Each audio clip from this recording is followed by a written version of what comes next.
Bonsoir à tous et merci de nous rejoindre dans ce nouveau journal. Je vous invite à suivre les détails de nos informations jusqu'à la fin. Voici le sommaire. Ouverture ce jour de la session ordinaire du Conseil supérieur de la magistrature pour ce mois d'avril. L'élection des nouveaux membres aura lieu le 28 mai prochain. 2 mois que les nouveaux députés n'ont pas reçu d'indemnité. Ils demandent au ministère des Finances et du Budget de considérer leur cas. Et dans les actualités internationales, déploiement de 12 000 casques bleus en Centrafrique, le Conseil de sécurité de l'ONU devra donner son feu vert. Objectif, rétablir l'ordre dans le pays où chrétiens et musulmans ne peuvent plus cohabiter.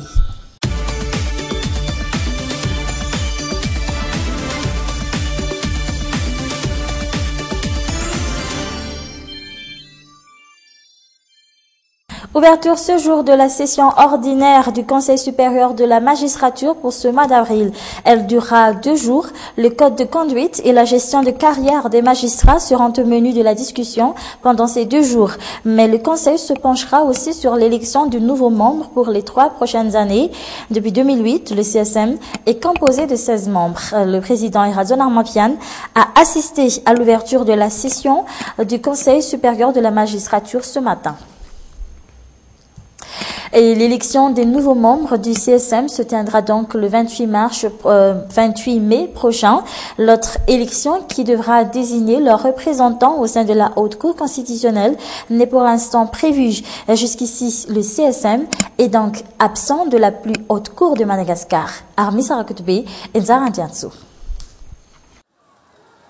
Le mandat du Conseil supérieur de la magistrature expire le 16 juin prochain. L'élection des nouveaux membres a dû être reportée suite à la demande du chef de l'État et en même temps président de ce Conseil. Et pour l'instant, on ignore si l'élection de leurs représentants au sein de la Haute Cour constitutionnelle aura lieu avant ou après cette date. Mais le dépôt des candidatures en vue de cette élection est déjà en cours et ne prendra fin qu'une journée avant l'élection. Le CSM se défend de travailler sous la pression des dirigeants.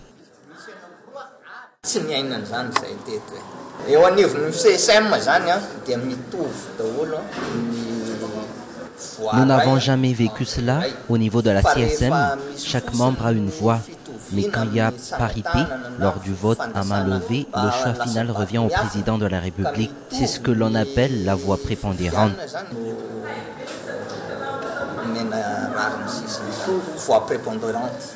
L'élection des membres du CSM se fait durant la session ordinaire.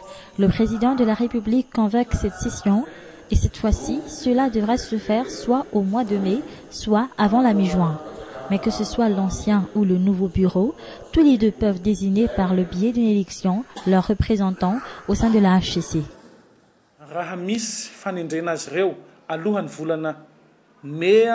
Si l'élection se tient au mois de mai ou juin, il est clair que ce sont les anciens membres qui feront le vote.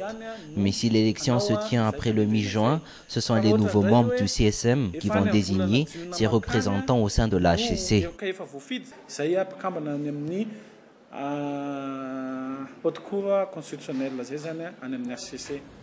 Le président de la République a assisté à l'ouverture de la session ordinaire du CSM ce matin, une grande première à Madagascar. Mais sa présence n'est pas fortuite. Elle intervient au moment où l'on parle d'élection des nouveaux membres du CSM et de ses représentants au sein de la plus haute cour de Madagascar. Le temps commence à hausser du côté de Timbazaz. Cela fait maintenant 2 mois que les députés n'ont pas reçu d'indemnité, alors qu'un projet de décret y afférent serait déjà entre les mains du ministère des Finances et du Budget, et ce depuis le mois de mars. Lors de la session spéciale, les députés ont reçu seulement 500 000 ariars en guise de frais de transport. Ces élus demandent ainsi au ministère des Finances et du Budget d'accélérer les procédures à son niveau. Et dans un tout autre sujet, un incendie grave s'est déclaré hier soir à Issouch vers 23 heures. Les dégâts sont énormes. Aucun des marchandises n'ont pu être sauvées des flammes. Les pertes financières sont évaluées à plusieurs millions d'ariars. Le récit du jour à Mialsou. Le quartier d'Issouch illuminé par les flammes de cet incendie grave. Quelle est l'origine du feu? Personne n'a la réponse à cette question. D'ailleurs, les habitants n'ont rien vu venir. Ils ont été alertés par les flammes qui embrasaient déjà le ciel. Le marché des bois d'Issouch est totalement ravagé par le feu. Difficile d'évaluer le nombre de commerces réduits en cendres, mais à voir les flammes, aucun n'y a échappé. Même les sapeurs-pompiers ont du mal à maîtriser le feu, des heures entières pour l'éteindre dans sa totalité.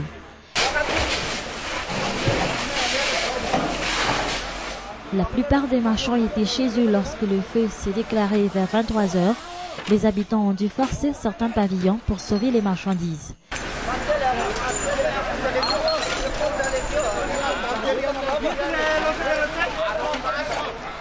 Les pertes financières sont évaluées à plusieurs millions d'arrières.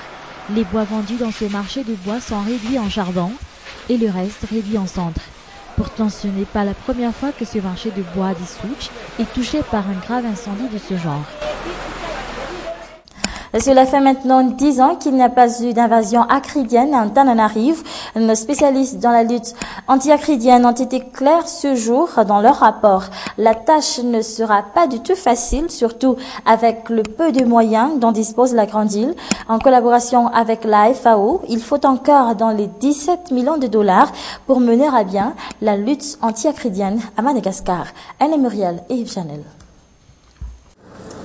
Les techniciens de la FAO pointent du doigt l'insuffisance de moyens techniques et financiers pour mener à bien la lutte anti-acridienne. Et ces dernières années, le pays n'est plus protégé de l'invasion des criquets.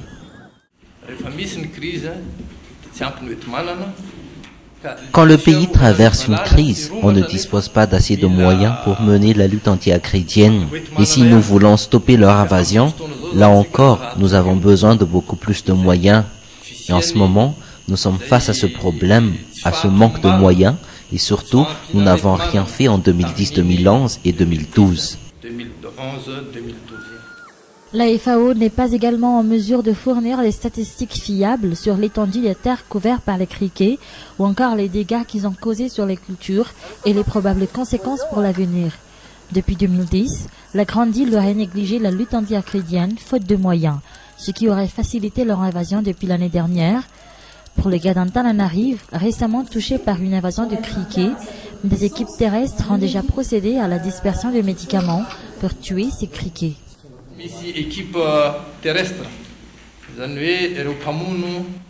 Nous avons 5 équipes terrestres qui travaillent dans les communes touchées par les criquets. Ils ont déjà dispersé des médicaments dans les champs pour tuer ces criquets, notamment en Bevalal. Le reste a continué sa route vers l'ouest, du côté d'Imirtian-Tusk, donc il n'y a plus rien à craindre pour le cas d'Antananarivo. Mais on ne sait pas ce qui pourrait se passer demain ou après-demain, car ces criquets se déplacent souvent dans la direction du vent.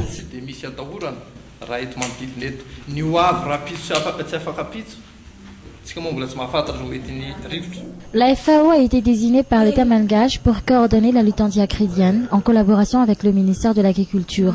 Pour l'instant, seule une partie de la stratégie mise en place par ces entités pourront être réalisée. L'idée du nouveau PDS d'Antananarivo de changer l'armoirie de la ville d'Emile crée la polémique depuis maintenant plusieurs jours. Quelle en est la raison? Apparemment, la tête de zébu fait peur et doit être changée, ce qui n'est pas du tout du goût de la plupart des Tananariviens. C'est une enquête signée Marna Tunjaf et Zaranjansu. Voici l'armoirie de la ville d'Antananarivo.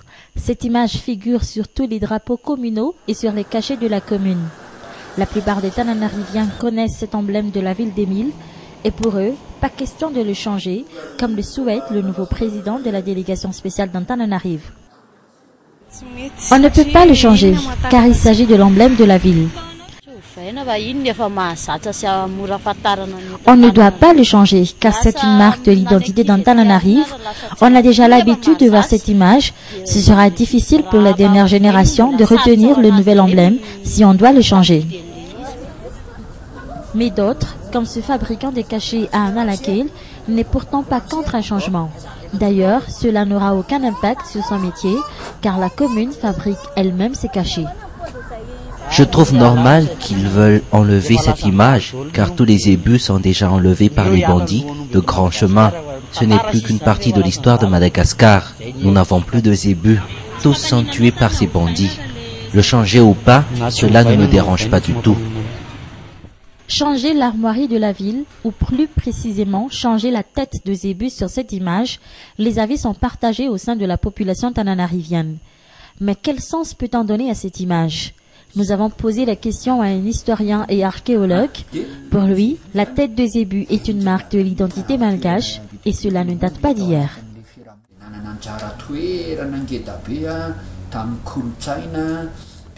Le zébu occupe une place importante au sein de la société malgache et de la culture malgache.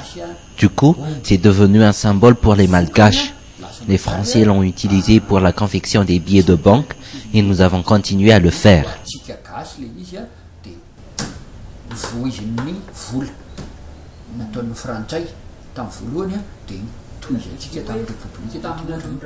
En 2007, l'État malgache a imprimé de nouveaux billets de banque comportant une tête de zébu. Elle était utilisée pour distinguer les vrais des faux billets. Cet historien et archéologue de renom n'écarte pas toutefois les questions d'astrologie et de sorcellerie dans cette décision du nouveau PDS de changer l'armoirie de la ville des Mules. Et c'est ainsi que s'achève cette édition. Je vous remercie de votre attention. Je vous souhaite de passer une excellente soirée en notre compagnie. Au revoir.